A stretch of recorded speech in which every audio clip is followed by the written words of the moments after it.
a tester from the beginning. So we rub a little bit of colour on our block again.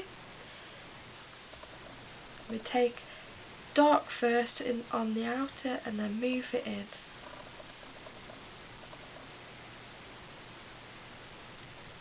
So as the brush becomes more water flooded and the colour gets paler, we get the pale bit on the outside and the dark bit on the inside, just to add a bit of shadow to our stamped image.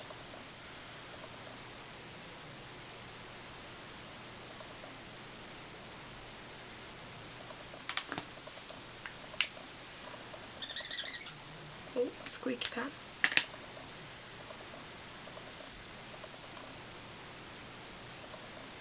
Obviously I'm rushing today in my tutorial colouring frenzy.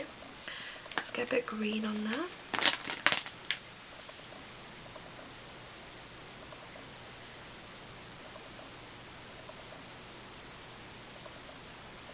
The outline will already give you a bit of shadow and variation in your colouring, which is nice just because it makes it look a bit more natural and a bit more, just a nicer finish. Obviously I'm brilliant at talking on camera, I just forget all of my words. But I'm painting for you, so it doesn't really matter what I talk about, does it?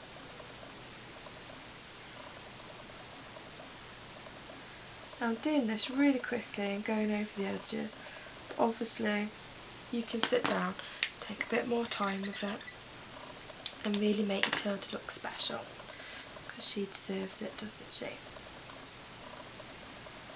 If you're in a bit of a crafting rut, you've got crafter's block and you haven't crafted for months, I really recommend buying these stamps or some sugar nellies or anything really, and just sitting down, having a good stamp session and colour them all in, and it really gets your creativity going again and gives you ideas and just gets you crafting again, because once you start crafting, that's the hardest part and you can just carry on from there.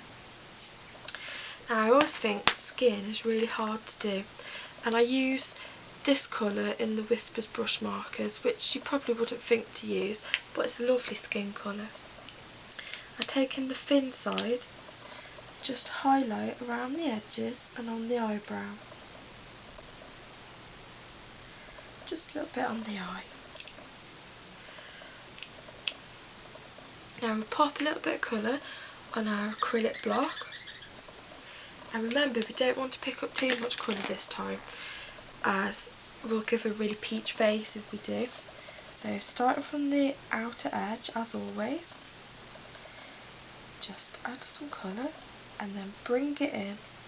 So the outer is quite dark for a shadow and the inner is pale.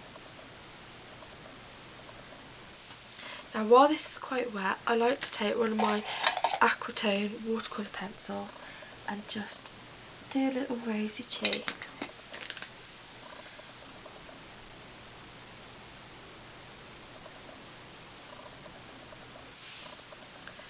So there we have one tilde, obviously not finished yet.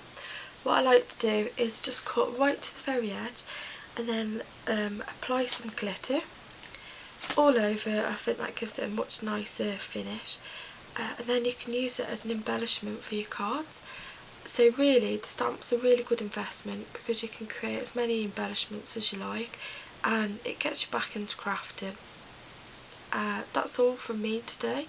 Hope you enjoyed my tutorial.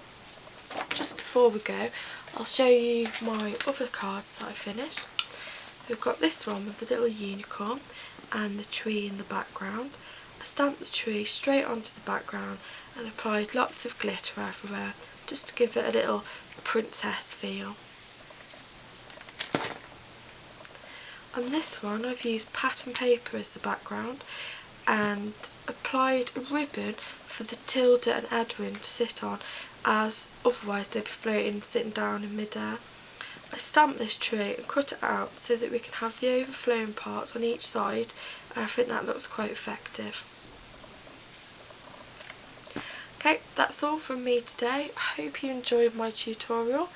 Thank you very much. Goodbye.